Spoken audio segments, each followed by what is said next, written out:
नमस्कार, मी वृषाली पाटील बातमीपत्रात आपलं स्वागत करते। या बातमीपत्रात आढावा घेणार आहोत प्रत्येक जिल्ह्यातल्या घडामोडीचा, अर्थात पाहणार आहोत 36 जिल्हे 72 बातम्या। मसाजोगमधील ग्रामस्थांच्या अन्नत्याग आंदोलन तात्पुरतं स्थगित, काही मागण्या मान्य करण्यात आल्याची माहिती। खासदार बजरंग सोनवणे, सुरेश धस आणि पोलीस अधीक्षक सचिन पांढरकरांनी आंदोलनस्थळी भेट दिल्यानंतर आंदोलन तात्पुरतं स्थगित। मराठा समाजाच्या आरक्षणासाठी रमेश केरे यांचं उपोषणाचा आजचा चौथा दिवस। उपोषणकर्ते रमेश केरे यांची प्रकृती खालावली, महिलांकडून रमेश केरे यांना उपोषण सोडण्याची विनंती। प्रशांत कोरटकरला काळं फासणाऱ्याला 1 लाखांचं बक्षीस देणार, संभाजी ब्रिगेडची घोषणा। नागपुरात प्रशांत कोरटकर विरोधात मराठा समाज आक्रमक, कोरटकर विरोधात जोरदार घोषणाबाजी, गुन्हा दाखल करण्याची मागणी। शक्तीपीठ मार्गाविरोधात कोल्हापूरच्या गारगोटीत आत्मक्लेश आंदोलन, शिवसेना, ठाकरे गट, काँग्रेस, राष्ट्रवादी, शेकाप यांच्यासह शेतकऱ्यांकडून आत्मक्लेश आंदोलन। काहीही झालं तरी कोल्हापुरातून शक्तीपीठ महामार्ग होऊ देणार नाही, शेतकऱ्यांचा इशारा। अमरावतीच्या दर्यापूर तालुक्यातील उपराईमध्ये सरपंच नीरज नागे यांना मारहाण, ग्रामपंचायतीच्या घरकुल यादीत नाव न आल्याने मारहाण झाल्याची माहिती। गेल्या 5 दिवसांपासून कोल्हापूर ते कर्नाटक एसटी सेवा बंद, कागनोळी टोल नाक्यापर्यंत एसटी सेवा सुरू, कागनोळी टोल नाक्यापुढे नागरिकांचा पायी प्रवास, तिथून पुढे कर्नाटक आगाराच्या बसमधून प्रवास करावा लागतोय। महाराष्ट्र कर्नाटक बस सेवा सुरू करण्यासाठी प्रशासकीय पातळीवरून हालचाली सुरू, बेळगाव आणि कोल्हापूर जिल्ह्याच्या वरिष्ठ अधिकाऱ्यांची ऑनलाईन बैठक संपन्न, या बैठकीत टप्प्याटप्प्याने बस सेवा सुरू करण्याचा प्रस्ताव। जालना जिल्ह्यातील शेतकरी अजूनही अतिवृष्टी अनुदानाच्या प्रतीक्षेत, 2 महिन्यांचा कालावधी उलटूनही शेतकऱ्यांच्या खात्यावर अजूनही रक्कम जमा झाली नाही। तुळजापुरातील पुजाऱ्यांच्या शिष्टमंडळानं काशीपीठाच्या धर्मगुरूंची भेट घेतली, तुळजाभवानी मंदिर पुनर्बांधणी संदर्भात ही भेट। सिंधुदुर्गात ठाकरेंच्या शिवसेनेला धक्का, ठाकरेंच्या शिवसेनेचे जिल्हाप्रमुख संजय पडते यांचा शिवसेनेत प्रवेश, एकनाथ शिंदे यांच्या उपस्थितीत पार पडला पक्षप्रवेश। जळगावातील भुसावळ चोपडा बाजार समितीत तूर हरभऱ्याची आवक 15% वाढली, मात्र भाव मिळत नसल्याने शेतकरी चिंतेत। यवतमाळच्या दारव्हा तालुक्यात रताळ लागवडीतून शेतकऱ्याला भरघोस उत्पन्न, 5 एकरावर लावलेल्या रताळ शेतीला एकरी 1.5 ते 2 लाखांचं मिळते उत्पन्न। महाशिवरात्रीनिमित्त रताळ्यांना बाजारात मोठी मागणी, अकोल्यात रताळ्यांची 50 ते 60 रुपये किलोने विक्री। नांदेडच्या अर्धापूरमध्ये कोबी पिकावर करपा रोगाचा प्रादुर्भाव, उष्ण आणि दमट वातावरणामुळे कोबी पीक धोक्यात, पीक वाचवण्यासाठी शेतकऱ्यांची धावपळ। नाशिकच्या येवला तालुक्यात तापमान वाढीमुळे टरबूज पिकावर सनबर्निंगचा परिणाम, टरबूज उत्पादक शेतकऱ्यांच्या चिंतेत वाढ, शेतकऱ्यांकडून महागड्या औषधांची फवारणी। नांदेडमध्ये सध्या टरबुजाला कवडी मोलभाव, बाजारपेठेत अचानक मोठ्या प्रमाणात टरबुजाची आवक, त्यामुळे टरबुजाला चक्क 7 ते 8 रुपये प्रति किलोचा दर, शेतकरी पुन्हा एकदा आर्थिक संकटात। मराठवाड्यातून सुमारे 50,000 मेट्रिक टन केशर आंब्याची निर्यात होण्याचा अंदाज, मराठवाड्यातील सुमारे 1,500 केशर आंबा बागांची कृषी विभागाकडे नोंद। धुळे कृषी उत्पन्न बाजार समितीत 900 क्विंटल लाल सुक्या मिरचीची आवक, मिरचीला क्विंटल मागे 9 ते 10 हजार रुपये दर, 18 ते 20 हजार रुपये दर देण्याची शेतकऱ्यांची मागणी। धुळे कृषी उत्पन्न बाजार समितीमध्ये भाजीपाल्याची आवक वाढली, सर्व भाज्यांच्या दरात घसरण, शेतकऱ्यांमध्ये चिंतेचं वातावरण।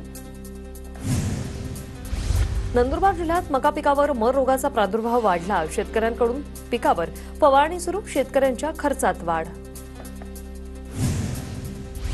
पश्चिम विदर्भातील 289 पाणी प्रकल्पात 53% पाणीसाठा शिल्लक, विदर्भाला पाणी टंचाईची झळ बसण्याची शक्यता।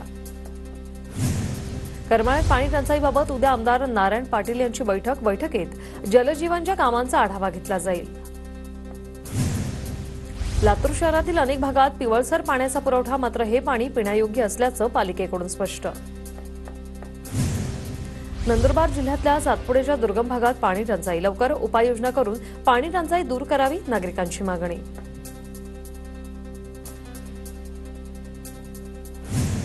भंडारा जिल्ह्यातील लाखनी तालुक्यातील 13 गावं अजूनही तहानलेलीच, कंत्राटदार आणि अधिकाऱ्यांच्या नियोजनाअभावी योजना ठरली कुचकामी, जलप्राधिकरण विभागाचा भोंगळ कारभार चव्हाट्यावर।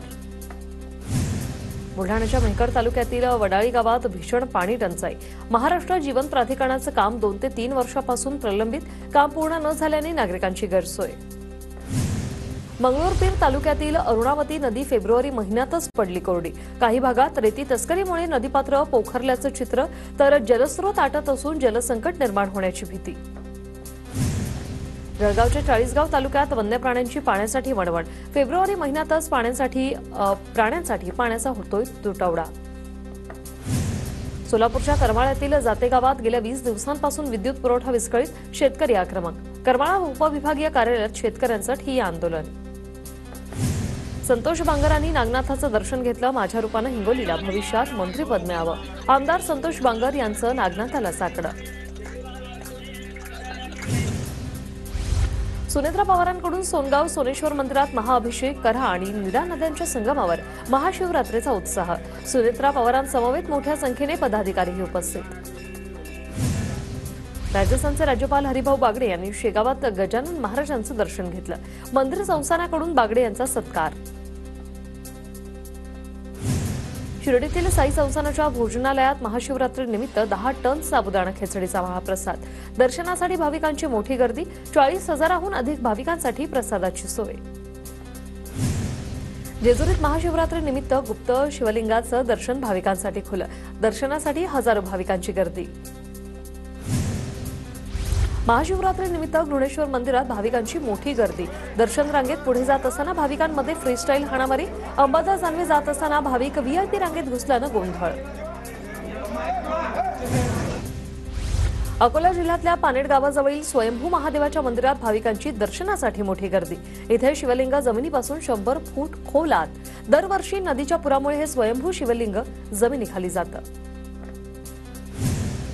उन्हाची तीव्रता वाढत असल्याने श्री तुळजाभवानी मंदिरामध्ये मंदिर संस्थानाकडून भक्तांसाठी नेटचा मंडप. तुळजाभवानी मंदिराच्या मुख्यद्वारापासून मंदिरातील सर्व ठिकाणी नेटचा मंडप टाकण्यात आलाय. लातूरमध्ये ग्रामदैवत असलेल्या सिद्धेश्वर रत्नेश्वर देवस्थानाच्या यात्रेला आजपासून सुरुवात. इथे भाविकांची ही मोठी गर्दी. पंढरपुरातील विठ्ठल रुक्मिणी मंदिरातील संत नामदेव पायरीचा दरवाजा चांदीने मढवला. दरवाजासाठी सुमारे 30 किलो चांदी आणि 4 लाख किमतीच्या सोन्याच्या वस्तू दान. नांदेडमधील अर्गुलवार कुटुंबियांकडून विठ्ठलचरणी सेवा. चंद्रपूर जिल्ह्यातील नागभीडमधील यात्रा उत्सवाला सुरुवात. आज हजारो भाविकांनी शिवलिंगाचं दर्शन घेतलं. आमदार बंटी भांगडिया यांनीही घेतलं दर्शन. सिंधुदुर्गातील कणकवलीमधील शिडवणे गावात पहिल्यांदाच बैलगाडा शर्यतीचं आयोजन. श्री देव रांगो रवळनाथ मंडळाकडून बैलगाडा शर्यतीचं आयोजन. या स्पर्धेत राज्यभरातील बैलगाडा मालकांची उपस्थिती. नंदुरबार जिल्ह्याला उन्हाचा तडाखा. फेब्रुवारी महिन्यातच 35 अंश सेल्सिअसपेक्षा अधिक तापमानाची नोंद. तापमान वाढीचा फळबागांनाही फटका. रायगड जिल्ह्यात सतत होणाऱ्या सर्व्हर डाऊनमुळे रेशन धान्य वितरणात खोडा. लाभार्थ्यांना धान्यासाठी तासनतास वाट पाहण्याची आली वेळ. रेशन दुकानदारांकडून अरेरावीची भाषा. जालना जिल्ह्यातील 5,65,000 रेशन कार्ड धारक लाभार्थ्यांची ई-केवायसी अपूर्ण. 28 फेब्रुवारीपर्यंत केवायसी करून घेण्याचं आवाहन. अन्यथा स्वस्त धान्यापासून कायमचे वंचित राहण्याची शक्यता. नाशिकमध्ये जीबीएसचा पहिला संशयित रुग्ण आढळला. आश्रमशाळेतील एका विद्यार्थ्याला लागण. रुग्णालयात उपचार सुरू. बुलढाण्यातील केस गळती प्रकरणाला वेगळं वळण. रेशनच्या गव्हात सेलेनियम आढळलं. सेलेनियम शरीरात गेल्यानं केस गळती झाल्याचा संशोधक डॉ. हिम्मतराव बावस्कर यांचा दावा. जळगावच्या चाळीसगावमध्ये अतिधोकादायक इमारतींमध्ये नागरिकांचं वास्तव्य. इमारतींवर नगरपालिकेकडून कुठलीही कारवाई नाही. कोल्हापूर जिल्हा परिषदेला 57 कोटींचा गंडा घालण्याचा प्रयत्न. अज्ञाताविरोधात कोल्हापूरच्या शाहूपुरी पोलीस ठाण्यात गुन्हा दाखल. जिल्हा परिषदेच्या वित्त विभागाच्या सतर्कतेमुळे फसवणूक टळली. जालना महानगरपालिकेची कर वसुली मोहीम संथ गतीने. आतापर्यंत केवळ 15 कोटींचा कर वसूल. वारंवार नोटीस देऊनही मालमत्ताधारकांचा कर भरण्याकडे कानाडोळा. जळगाव जिल्ह्यातील भुसावळ नगरपालिकेने बसस्थानक केलं सील. 5 वर्षापासून कराची रक्कम थकीत असल्याने पालिकेची कारवाई. सांगली महापालिकेचा अजब कारभार पुन्हा समोर. महापालिकेने थेट देवालयाला पाठवली घरपट्टीची नोटीस. सांगली शहरातील म्हसोबा मंदिराच्या नावावर पाठवली नोटीस. नागरिकांकडून रोष व्यक्त. डोंबिवलीतील कनिष्ठ महाविद्यालय वंदे मातरम पदवी महाविद्यालयात जेएमएफ मेगा महाकुंभमेळ्याची प्रतिकृती. हजारो विद्यार्थ्यांनी अनुभवला मेगा महाकुंभमेळा. जळगावच्या बसस्थानकांवरील चोरीच्या घटना रोखण्यासाठी गृहरक्षक दलाचे कर्मचारी तैनात. बसस्थानक परिसरात वाढत्या चोरीच्या घटनांसाठी या घटनांना आळा घालण्यासाठी खबरदारी. अहिल्यानगरमध्ये ट्रक लुटल्याचा चालकानेच केला बनाव. चालकासह 4 जणांना अटक. 4 दिवसांची पोलीस कोठडी. जळगावात चालकाचं नियंत्रण सुटल्यानं मालवाहू वाहन पान टपरीला धडक देत विद्युत खांबावर जाऊन धडकलं. धडकेत महिला आणि पुरुष जखमी. उपचारासाठी रुग्णालयात दाखल. जळगाव जामोदमध्ये वाईन शॉपच्या रोख रकमेची बॅग चोरट्यांनी पळवली. बॅगमध्ये 3,34,000ची रोख रक्कम चोरीला. दुचाकीवर आलेल्या चोरट्यांनी मारला डल्ला. नंदुरबारमध्ये 4 चाकीचा भीषण अपघात. अपघातात तरुणाचा मृत्यू तर 4 जण जखमी. गाडीवरचा ताबा सुटल्यानं अपघात झाल्याची प्राथमिक माहिती. जळगावच्या तरुणांच्या वाहनाच्या इंदोरमध्ये भीषण अपघात. भीषण अपघातात कार चालक गंभीर जखमी तर कारमधील 3 तरुण जखमी. संसार मोडल्याच्या रागातून सासूला पेटवून जावयानेही केली आत्महत्या. मुलुंडच्या नवघर पोलीस ठाण्याच्या हद्दीत घडली घटना. 2 दिवसांपूर्वी समोर आली घटना. चिपळूण कराड मार्गावरील कुंभारली घाटात अपघात. गावी जात असताना आई आणि मुलाचा अपघात. बेपत्ता असलेल्या आई मुलानेच मृतदेह 2 दिवसांनंतर त्यांचे सापडले. धुळ्यातील ग्रामीण भागात शेतीपंपाच्या मोटारीची चोरी करणाऱ्या एकाला अटक. धुळे तालुका पोलिसांनी केलेल्या कारवाईत सुनील भोई याला ठोकल्या बेड्या. आरोपीकडून 5 मोटार जप्त. चंद्रपुरात कंपनीत पैसे गुंतवल्यात चांगल्या परताव्याचा आमिष दाखवून 2 कोटीचा गंडा. आरोपी फरार. टेकुला मुक्तिराज रेड्डी असं फरार आरोपीचं नाव. तर हैदराबादच्या एका कंपनीच्या प्रमुखाविरुद्ध आर्थिक गुन्हे शाखेकडून गुन्हा दाखल. गोंदियात ट्रेडिंगच्या नावावर मायलेकाला तब्बल 63 लाखांचा गंडा. पैसे देऊन आरोपी थायलंडला पसार. 10% नफ्याचा आमिष दाखवून मायलेकाला लुबाडलं.